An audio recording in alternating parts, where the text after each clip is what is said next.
anyways, there'll be 4 locations, same 4 station places, but within one station, there's going to be 8 little spots that the kids can go to. And for 48 minutes, they're going to stay at that one spot, but rotate through 8 different places that they can go to. Now, the 48 minutes of prayer is going to be a place where we're going to exercise listening to God and knowing what He is speaking to us. And it's going to be, we're going to have to be a little flexible as leaders and guide the kids through that, because we'll be preparing them on Monday, Tuesday, Wednesday of what really God-led worship is, or God-led art is.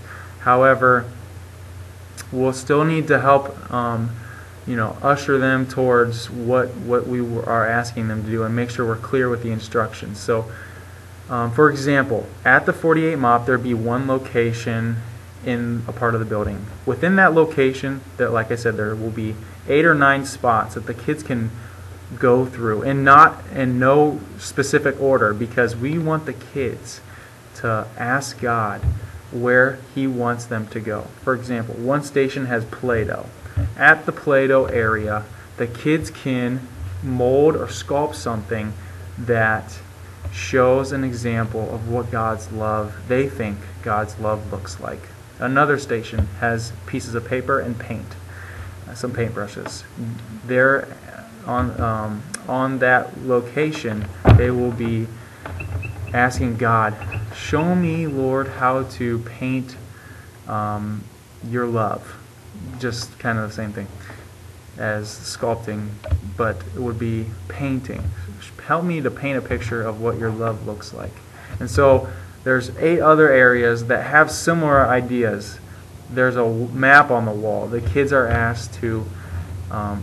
instructed to ask God, who do you want me to pray for, and what country, and what are their needs? So they put their hands on the wall and they pray for a country.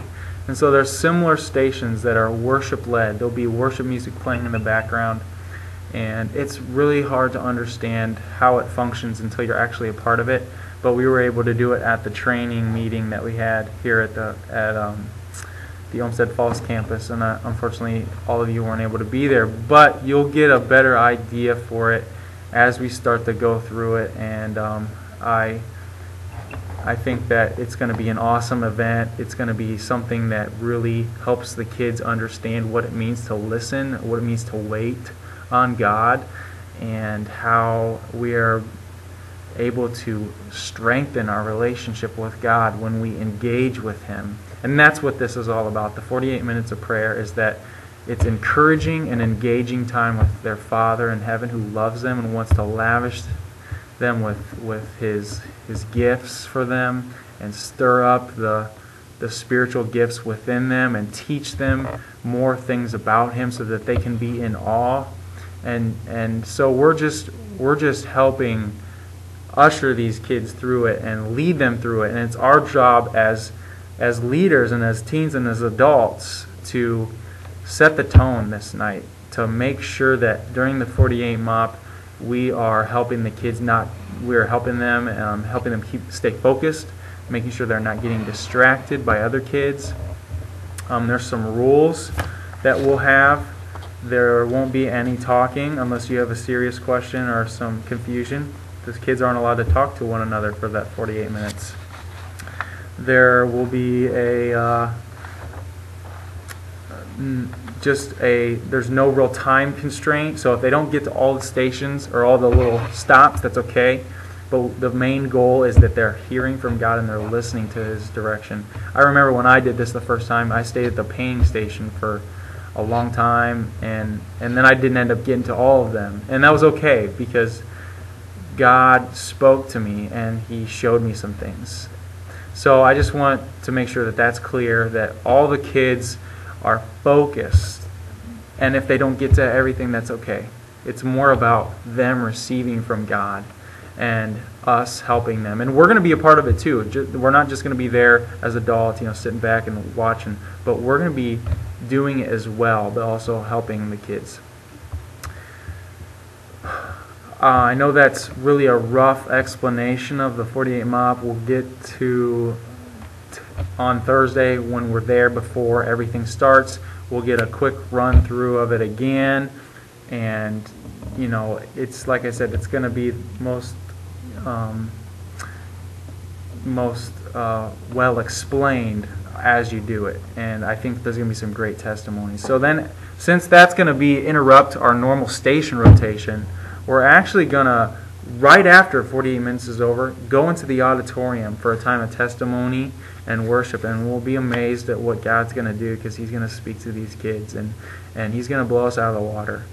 So we'll go into the auditorium for a time of testimony. Then we're going to come back out for games, because these kids have been sitting still or just quiet, and they're probably going to be ready to explode. So we're going to take them outside, 4 different spots, not all together, we're not crazy, 4 different spots, 4 different games going on at the same time, 4 different game areas going on at the same time. So we'll end with games, then we'll come back in for the closing session at whatever time it is. It's like 8 or 8:15 for the closing session. End with worship and the rundown for the announcements. Give the rest of the announcements for the night, and then dismiss the kids to their parents. So that's Thursday in a nutshell. One of the other last things that I want to hit is the daily check-in, especially on Monday. If you're a platoon leader, make sure that you are making a well aware where you are out there in the atrium where the glass walls are. There's going to be specific areas. 6 o'clock, you're set up, you're ready to receive the kids because it's time for dinner. The kids are coming and they're getting checked in. We're going to get your platoon in one area. That means if you're the blue platoon, you're going to be in one area at one table. If you're the purple platoon, you'll be at another table.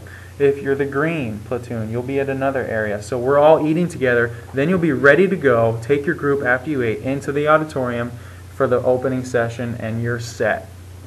Now, check-in. You're not responsible for checking the kids in. That will be done at the main entrance.